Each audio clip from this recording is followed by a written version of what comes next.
ಸಮುದಾಯ ಬಾನುಲಿ ರೇಡಿಯೋ ಮಣಿಪಾಲದ ಕೇಳುಗ ಮಿತ್ರರೇ, ಕನ್ನಡ ಸಾಹಿತ್ಯ ಪರಿಷತ್ ಉಡುಪಿ ತಾಲೂಕು ಘಟಕದ ಸಹಕಾರದಲ್ಲಿ ರೇಡಿಯೋ ಮಣಿಪಾಲ ಸಮುದಾಯ ಬಾನುಲಿ ಅರ್ಪಿಸುತ್ತಿದೆ ಕಥೆ ಕೇಳೋಣ ಸರಣಿ ಕಾರ್ಯಕ್ರಮ.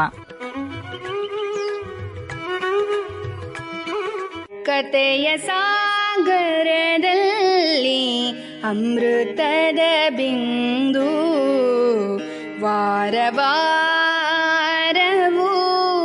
ಕಿವಿದೆರೆಗೆ ಬಂದು ಕಥೆಯ ಸಾಗರದಲ್ಲಿ ಅಮೃತದ ಬಿಂದು ಮನ ಮುದಗೊಳಿಸುತ್ತಲೀ ವಿಚಾರ ತುಂಬಿ ಭಾವಕೋಶವ ವಿಸ್ತರಣೆಗೈದು ಮನವ ಮಥನವಗೊಳಿಸಿ ಬದುಕಿಗೆ ಅನುಗೊಳಿಸಿ ಮನವ ಮಥನವಗೊಳಿಸಿ ಬದುಕಿಗೆ ಅನುಗೊಳಿಸಿ ಬದುಕಿಗೆ ಅನುಗೊಳಿಸಿ ಕತೆ ಕೇಳೋಣ ಕತೆ ಕೇಳೋಣ ಕತೆ ಕೇಳೋಣ. ರೇಡಿಯೋ ಮಣಿಪಾಲ್ ಶ್ರೋತೃ ಬಾಂಧವರೇ, ತಮಗೆಲ್ಲ ಕಥೆ ಕೇಳೋಣ ಸರಣಿ ಕಾರ್ಯಕ್ರಮಕ್ಕೆ ಸ್ವಾಗತ. ಇದೀಗ ಪ್ರಸಾರವಾಗಲಿರುವ ಕಥೆ ಕೇಳೋಣ ಸರಣಿ ಕಾರ್ಯಕ್ರಮದ 213ನೇ ಸಂಚಿಕೆಯಲ್ಲಿ ಸ್ವರಚಿತ ಕಥೆಯನ್ನು ವಾಚಿಸಲಿದ್ದಾರೆ ಶಿಕ್ಷಕರಾದ ಜಯಂತಿ ಶೆಟ್ಟಿ ಮಣಿಪಾಲ. ರೇಡಿಯೋ ಮಣಿಪಾಲ ಕೇಳುಗರಿಗೆ ನಮಸ್ಕಾರ. ಕಥೆಯ ಶೀರ್ಷಿಕೆ ಹೃದಯ ಅರಳಿತು. ತನ್ನ ಪಾಡಿಗೆ ತಾನು ಹೋಗುತ್ತಿದ್ದ ಅವಳಿಗೆ ಹಬ್ಬದ ಅರಿವಾದದ್ದು ರಸ್ತೆಗೆ ಇಳಿದಾಗಲೇ. ಈ ಹಬ್ಬದ ಮಹಿಮೆಯೇ ಅಂತಹದ್ದಲ್ಲವೇ? ಊರಿಗೆ ಊರೇ ಸಂಭ್ರಮಿಸುವಂಥದ್ದು. ಯಾರ ಮನೆಯಲ್ಲಿ ಹೇಗೆ ಆಚರಿಸುತ್ತಾರೋ ಅದು ಅವರವರ ವೈಯಕ್ತಿಕ. ಆದರೆ ಊರಿನ ಬೀದಿ ಬೀದಿಗಳಲ್ಲಿ ತಿಂಗಳಾನುಗಟ್ಟಲೆ ಹಬ್ಬದ ಕಳೆ ಕಟ್ಟುವುದಂತೂ ಸುಳ್ಳಲ್ಲ. ಪಲ್ಲವಿ ಮೂಲತಃ ಮಲೆನಾಡಿನವಳು. ಶಿಕ್ಷಣ ಮುಗಿಸಿ ಉದ್ಯೋಗವನ್ನರಸಿ ಬಂದು ನೆಲೆಸಿದ್ದು ಕರಾವಳಿಯ ಕೃಷ್ಣನಗರಿಯಲ್ಲಿ. ಪೇಯಿಂಗ್ ಗೆಸ್ಟ್ ಆಗಿ ಉಳಿದುಕೊಂಡು ಉದ್ಯೋಗ ಮಾಡುತ್ತಿರುತ್ತಾಳೆ. ಪಿಜಿಯಿಂದ 2 ಕಿಲೋಮೀಟರು ದೂರವಿರುವ ಕಚೇರಿಗೆ ಹಣ ಉಳಿಸಲು ನಡೆದೇ ಹೋಗಲು ಪ್ರಾರಂಭಿಸಿದ್ದಳು. ಕ್ರಮೇಣ ಅವಳಿಗೆ ಅದು ಅಭ್ಯಾಸವೂ ಆಪ್ತವೂ ಆಗಿಬಿಟ್ಟಿತು. ಅವಳು ಹೋಗುವ ದಾರಿಯಲ್ಲೇ ಕೃಷ್ಣ ದೇವಾಲಯದ ಪ್ರಾಂಗಣವೂ ಬರುತ್ತಿತ್ತು. ಅಂದು ಅಲ್ಲಿ ಹಾದು ಹೋಗುವ ಅವಳಿಗೆ ಹಬ್ಬದ ಸಂಭ್ರಮವು ಇನ್ನಷ್ಟು ವೈಭವಯುತವಾಗಿ ತೋರಿತು. ಪುಟ್ಟ ಪುಟ್ಟ ಹೆಜ್ಜೆ ಇಡುತ್ತಿದ್ದ ಮುದ್ದು ಕೃಷ್ಣರು, ನಾಜೂಕಿನಿಂದ ನಡೆದಾಡುತ್ತಿರುವ ರಾಧೆಯರು, ಯಶೋಧೆಯರಾಗಿ ಕಂಗೊಳಿಸುವ ಮಾತೆಯರ ಸೊಬಗು ಇವೆಲ್ಲವೂ ಅವಳ ಕಣ್ಣಿಗೂ ಹಬ್ಬವನ್ನುಣಿಸಿತು. ಮೊಸರು ಕುಡಿಕೆಗೆಂದು ಸಿದ್ಧವಾಗಿ ನಿಂತ ಕಂಬಗಳು, ಕೊಳಲು ನವಿಲುಗರಿಯನ್ನು ಹಿಡಿದು ನಿಂತ ವ್ಯಾಪಾರಿಗಳು, ಹೆಂಗಳೆಯರನ್ನು ಸೆಳೆಯುವ ವೈವಿಧ್ಯಮಯ ಆಭರಣಗಳು, ಆಟದ ಸಾಮಗ್ರಿಗಳು, ಹೀಗೆ ತರಹೇವಾರಿ ಅಂಗಡಿ ಮುಂಗಟ್ಟುಗಳು ಮನಸ್ಸನ್ನು ಸೆಳೆಯುತ್ತಿತ್ತು. ಎಂತಹ ಅರಸಿಕರನ್ನೂ ಸೆಳೆಯುವಂತಹ ಕಲಿಯುಗವೇ ದ್ವಾಪರವಾಯಿತೇನೋ ಎಂದೆನಿಸುವಂತಹ ಭಾವ ಮೂಡಿಸುತ್ತಿತ್ತು.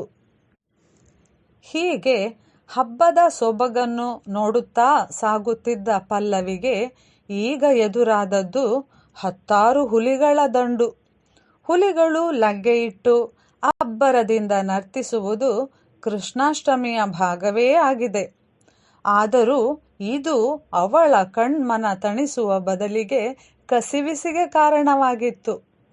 ಹಾಗಾದರೆ ಇವಳು ಹುಲಿಯ ದ್ವೇಷಿ ಇರಬೇಕು ಎಂದುಕೊಂಡರೆ ಅಲ್ಲವೇ ಅಲ್ಲ. ಬದಲಿಗೆ ಹುಲಿಗಳ ಬಗ್ಗೆ ಹೊಂದಿದ್ದ ಅತೀವ ಗೌರವಾದರ ಎಂದರೆ ತಪ್ಪಾಗದು. ರಶೀದಿ ಪುಸ್ತಕವನ್ನು ಹಿಡಿದು ಅಂಗಡಿ ಮಳಿಗೆಗಳ ಮೆಟ್ಟಿಲು ಹತ್ತಿ ಇಳಿಯುವ ಹುಲಿ ವೇಷಧಾರಿಗಳ ವರ್ತನೆ ಅವಳಿಗೆ ತೀರಾ ಅಸಮಾಧಾನ ತಂದಿತ್ತು. ಹುಲಿ ಎಂದರೆ ಪಲ್ಲವಿಗೆ ಕಾನನದಲ್ಲಿ ಗರ್ವದಿಂದ ಘರ್ಜಿಸುವ ಧೀರ ಪ್ರಾಣಿ. ಚಿಕ್ಕ ವಯಸ್ಸಿನಲ್ಲಿ ಪುಣ್ಯಕೋಟಿ ಹಾಡ್ಗಥೆಯನ್ನು ಕೇಳಿ ಹಾಡಿ ಮೆಚ್ಚಿದವಳಿವಳು. ಈ ಕಥೆಯಲ್ಲಿ ಬರುವ ಹಸುವಿಗಿಂತ ಕಾಡಿದ್ದು ಅವಳಿಗೆ ಅದ್ಭುತವೆಂಬ ಆ ಹುಲಿಯ ಪಾತ್ರ. ಹಸುವಿನ ಮನವಿಯನ್ನು ಆಲಿಸಿ ಹಸಿವನ್ನು ಸಹಿಸಿ ಅದನ್ನು ಬಿಟ್ಟು ಕಳುಹಿಸಿದ್ದು ಸಣ್ಣ ವಿಚಾರವೇ? ಕೊಟ್ಟ ಮಾತಿನಂತೆ ಹಿಂದಿರುಗಿ ಬಂದ ಆಹಾರವನ್ನು ಸ್ವಾಹ ಮಾಡದೆ ಅದರ ಸತ್ಯ ಸಂಸ್ಕಾರವನ್ನು ಗುರುತಿಸುವ ಹುಲಿಯ ಸಂಸ್ಕಾರಕ್ಕೆ ಸಾಟಿಯುಂಟೆ? ಹಸುವಿಗೆ ಜೀವದಾನ ಮಾಡಿ ತನ್ನ ಅದ್ಯಾವ ತಪ್ಪಿಗೆ ಆತ್ಮಾರ್ಪಣೆ ಮಾಡಿಕೊಂಡಿತು?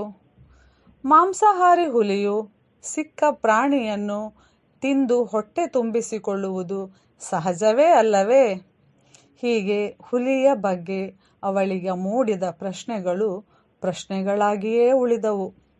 ಅದಕ್ಕೆ ನೀರೆರೆದು ಪೋಷಿಸಿ ಹುಲಿಯ ಬಗ್ಗೆ ಅಸಾಧಾರಣ ಅಭಿಮಾನ ಬೆಳೆಸಿದ್ದು ಮುಂದೆ ಪಲ್ಲವಿ ಹೈಸ್ಕೂಲಿನಲ್ಲಿ ಓದಿದ ವ್ಯಾಘ್ರಗೀತೆ ಪಾಠದ ಕಥೆ.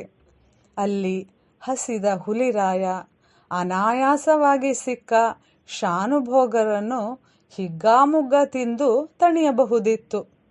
ಬಾಯಿ ಚಪಲಕ್ಕೆ ಹಸಿವಿನ ಕೂಗಿಗೆ ಓಗೊಡದೆ ಬೆನ್ನ ಹಿಂದಿನಿಂದ ಬೇಟೆಯಾಡಬಾರದು ಎಂಬ ಸದ್ವಂಶದ ಪರಂಪರೆಯನ್ನು ಉಳಿಸಿತ್ತು.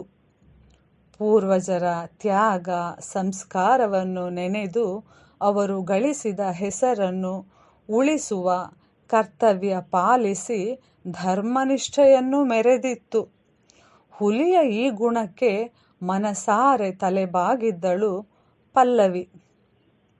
ಇಲ್ಲಿಂದ ಅವಳಿಗೆ ಹುಲಿಯ ಮೇಲಿದ್ದ ಗೌರವಾದರಗಳು ಇಮ್ಮಡಿಯಾದವು.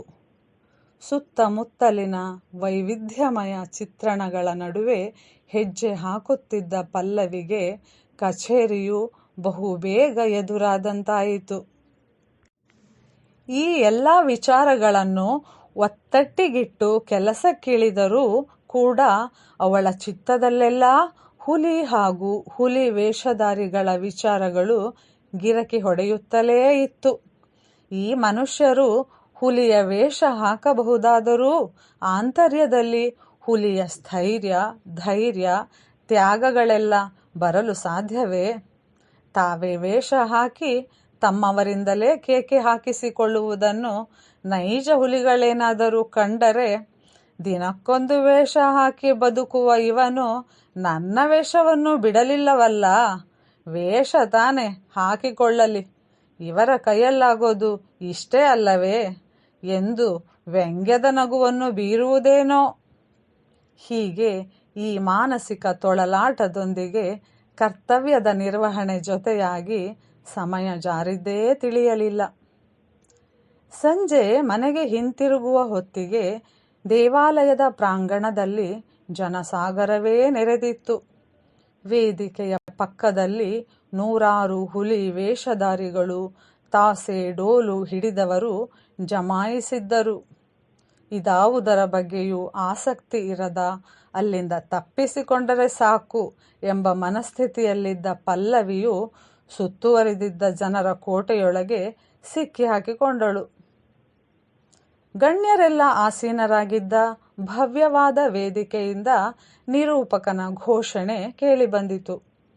ಈ ವರ್ಷದ ಹುಲಿ ಕುಣಿತ ಸ್ಪರ್ಧೆಯಲ್ಲಿ ಮಯೂರ ಕುಮಾರ್ ಮತ್ತು ಅವರ ತಂಡ ಪ್ರಥಮ ಬಹುಮಾನ ಗೆದ್ದಿದೆ. ಮಯೂರ ಕುಮಾರ್ ವೇದಿಕೆ ಏರಿ 2 ಲಕ್ಷ ರೂಪಾಯಿಯ ಚೆಕ್ ಸ್ವೀಕರಿಸಿದರು.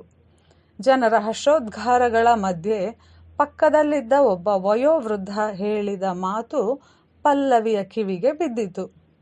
ಈ ಮಹಾನುಭಾವ ಕಳೆದ 10 ವರ್ಷಗಳಿಂದ ಹುಲಿ ವೇಷದಲ್ಲಿ ಕುಣಿದು ಗಳಿಸಿದ ಲಕ್ಷಾಂತರ ಹಣವನ್ನು ಅನಾರೋಗ್ಯ ಪೀಡಿತ ಮಕ್ಕಳ ಚಿಕಿತ್ಸೆಗೆ ದಾನ ಮಾಡುತ್ತಿದ್ದಾರೆ. ಈಗ ಪಲ್ಲವಿಯ ಮೈಮನದಲ್ಲೆಲ್ಲ ಮಿಂಚಿನ ಸಂಚಾರವಾದಂತಾಯಿತು. ಅವಳ ಕಣ್ಣಿಗೆ ಅಲ್ಲಿರುವ ಹುಲಿ ವೇಷಧಾರಿಗಳೆಲ್ಲ ಸಾಕ್ಷಾತ್ ಹುಲಿಗಳಾಗಿ ಕಂಗೊಳಿಸಿದರು. ಅಷ್ಟೇ ಅಲ್ಲದೆ ಅವಳ ಹೃದಯವು ಎದುರಿರುವ ಪ್ರತಿ ಹುಲಿಯಲ್ಲೂ ಒಬ್ಬೊಬ್ಬ ಮಯೂರ ಕುಮಾರನ ಹೃದಯವಂತಿಕೆಯನ್ನು ಕಂಡಿತು. ಯಾವುದೇ ಕಲೆಯೂ ಅಷ್ಟು ಸುಲಭವಾಗಿ ಒಲಿಯುವುದಿಲ್ಲ. ಅದನ್ನು ಸಿದ್ಧಿಸಿಕೊಳ್ಳುವುದೆಂದರೆ ಅದೊಂದು ತಪಸ್ಸು ಎಂದರೂ ತಪ್ಪಾಗುವುದಿಲ್ಲ. ಬಣ್ಣ ಹಚ್ಚಿ ರಂಜಿಸುವ ಕಲಾವಿದನ ಅವಿರತ ಶ್ರಮ, ತ್ಯಾಗ, ನೋವು ಅವನಿಗೇ ಗೊತ್ತು. ಮುಂಜಾನೆಯೇ ಬಣ್ಣ ಹಚ್ಚಿಕೊಂಡು ಬಣ್ಣದ ಉರಿಯೊಂದಿಗೆ ಬಿಸಿಲಿನ ಧಗೆಗೆ ಮೈಯೊಡ್ಡಿ ದಿನವಿಡೀ ಕುಣಿದು ಸುರಿಸಿದ ಬೆವರಿಗೆ ಬೆಲೆ ಕಟ್ಟಲು ಯಾರಿಂದ ತಾನೇ ಸಾಧ್ಯ? ಇದನ್ನು ಅರ್ಥ ಮಾಡಿಕೊಳ್ಳುವ ಸಹೃದಯರು ಇದ್ದಾರೋ ಇಲ್ಲವೋ ಎಂದು ತಲೆಕೆಡಿಸಿಕೊಳ್ಳದೆ, ಅಲ್ಪಜ್ಞಾನಿಗಳ ಮೂದಲಿಕೆಗೆ ಕಿವಿಗೊಡದೆ ಸಮಾಜಮುಖಿ ಕಾರ್ಯಗಳನ್ನು ಎಸಗುವ ಕಲಾವಿದರಿಗೆ ಅವರೇ ಸಾಟಿ. ಹೃದಯ ವೈಶಾಲ್ಯತೆಯ ವಿಷಯಕ್ಕೆ ಬಂದರೆ, ಹುಲಿ ಹಾಗೂ ಕಲಾವಿದರು ಪರಸ್ಪರ ಉಪಮಾತೀತರು. ಅವರವರ ನೆಲೆಯಲ್ಲಿ ಅಪೂರ್ವ ತಾಕತ್ತು ಹೊಂದಿದವರು. ಹುಲಿಯ ರೂಪ ಕಲೆಯ ಜೀವ ಕಲೆತು ತಳೆದ ಅಪೂರ್ವ ಮೋಡಿಗೆ ಮಾಧವನೇ ಮೆಚ್ಚಿರುವನಲ್ಲವೇ? ಇದರ ನಡುವೆ ನನ್ನದೆಂತಹ ಕುಹಕ? ಹುಲಿಯ ಬಗ್ಗೆ ನಾನಿಟ್ಟ ಗೌರವದಲ್ಲಿ ಯಾವ ತಪ್ಪೂ ಇಲ್ಲ. ನಾನು ಆದರಿಸದಿದ್ದರೂ ಅದರ ವರ್ಚಸ್ಸಿಗೆ ಯಾವ ಧಕ್ಕೆಯೂ ಆಗುವುದಿಲ್ಲ. ಅಂತೆಯೇ ಕಲಾವಿದರ ವಿಷಯದಲ್ಲೂ ಕೂಡ ಅವರ ಮೌಲ್ಯಮಾಪನಕ್ಕೆ ನನ್ನಂತಹವರು ಯೋಗ್ಯರೇ ಎಂದು ಪ್ರಶ್ನಿಸಿಕೊಳ್ಳಬೇಕಷ್ಟೆ. ಹೀಗೆಂದುಕೊಳ್ಳುತ್ತಾ ಸ್ವಲ್ಪ ಚದುರಿದ್ದ ಜನರ ನಡುವೆ ತನ್ನ ಪೀಜಿಯ ದಾರಿ ಹಿಡಿದು ಹೊರಟಳು. ಪಲ್ಲವಿಯ ಮುದುಡಿದ್ದ ಹೃದಯ ಅರಳಿ ನಿರಾಳವಾಗಿತ್ತು.